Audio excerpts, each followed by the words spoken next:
जय माता दी। हर हर महादेव। आप सभी भक्तों पर माँ भगवती माँ वैष्णो की कृपा बनी रहे। सप्तम अध्याय चंड और मुंड का वध। ध्यानम।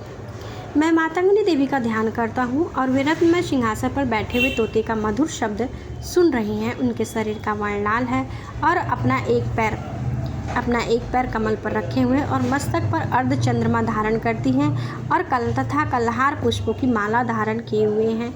बीड़ा बजा रही उनके अंगों में कसी हुई चोली शोभा पा रही है।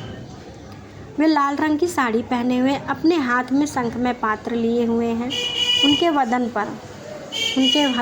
पर मधु का हल्का हल्का प्रभाव जान पड़ता है और ललाट में वेदी शोभा दे रही है। ऋषि कहते हैं, तदंतरम शुंभ की आज्ञा पाकर वे चंड और मुंड आदि चतुरंगिनी सेना के साथ लेकर अस्त्र सज्जित होकर चल दिए। फिर गिरिराज हिमालय के स्वर्ण में ऊंचे शिखर पर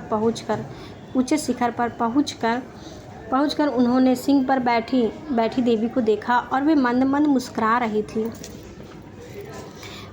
उन्हें देखकर दैत्य लोग तत्परता से पकड़ने का उद्योग करने लगे। किसी ने धनुष तान ली और किसी ने तलवार संभाल ली। कुछ लोग देवी के पास खड़े हो गए और तब अंबिका ने उन शत्रुओं के प्रति बड़ा ही क्रोध किया और उस समय क्रोध के कारण उनका मुख काला पड़ गया। ललाट में भयं टेढ़ी हो गई और वहाँ से तुरंत विकराल मुखी काली देवी प्रकट हुई, जो तलवार और पास लिए हुए वे विचित्र खड़ंग धारण किए हुए थे। चीते के चर्म की साड़ी पहने हुए नर मुंडों की माला से विभूषित थी।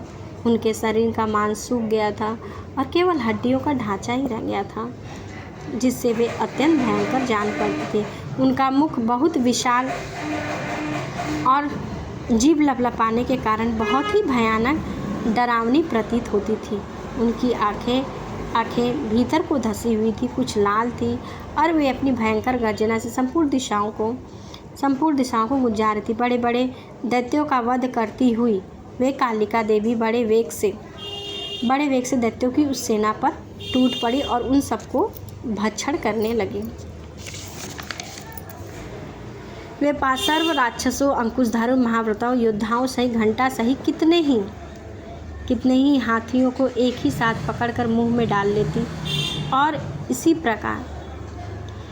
प्रकार घोड़े, रथ और सारथियों के साथ रथी सैनिकों को मुंह में डालकर वे उन्हें बड़े भयानक रूप से चबा डालती। किसी का बाल पकड़ लेती, किसी का गला दबा देती और किसी को पैरों से कुचल डालती और किसी को छाती से धक्के मारकर गिरा डालती। वे असुरों के छोड़े हुए बड़े बड़े अस्त्र शस्त्र मुख में पकड़ लेती, रोष में भरकर उनके दांतों से पीस डालती। काली ने बलवान एवं दुरात्मा दैत्यों की वह सारी सेना रौंद डाली, खा डाली और कितनों को ही मार भगाया। कोई तलवार के घाट उतारे गए, कोई खड़ंग वांग से पीटे गए और कितने ही असुर दांतों की अग्रभाग से कुचले जाकर मृत्यु को प्राप्त हुए। बोलो काली मैया की जय हो। इस प्रकार देवी ने असुरों की उस सारी सेना को क्षण भर में ही मार गया। यह देख चंड ने उन महादैत्यों के उन अत्यंत भयानक काली देवी की ओर दौड़ा तथा महादैत्य मुंड ने भी अत्यंत रोष में भरकर भयंकर बाणों की वर्षा तथा हजारों बार चलाए हुए चक्रों से उन भयानक नेत्रों वाली देवी को आच्छादित कर दिया। वे अनेकों चक्र देवी के मुख में ऐसे समाते हुए जान पड़ते थे मानो सूर्य के बहुतेरे मंडल में बादल प्रवेश कर रहे हों। तब भयंकर गर्जना करने वाली काली ने अत्यंत रोष में भरकर विकट अट्टहास किया। उस समय उनके विकराल वदन के भीतर कठिनता से देखे जा सकने वाले दांतों की प्रभा से वे अत्यंत उज्जवल दिखाई देती थी। देवी ने बहुत बड़ी तलवार हाथ हाथ में ले हंस शब्द का उच्चारण करके चंड पर धावा किया और उसके केस पकड़कर उसी तलवार से उसका मस्तक काट डाला। चंड को मरा देख मुंड भी देवी की ओर दौड़ा।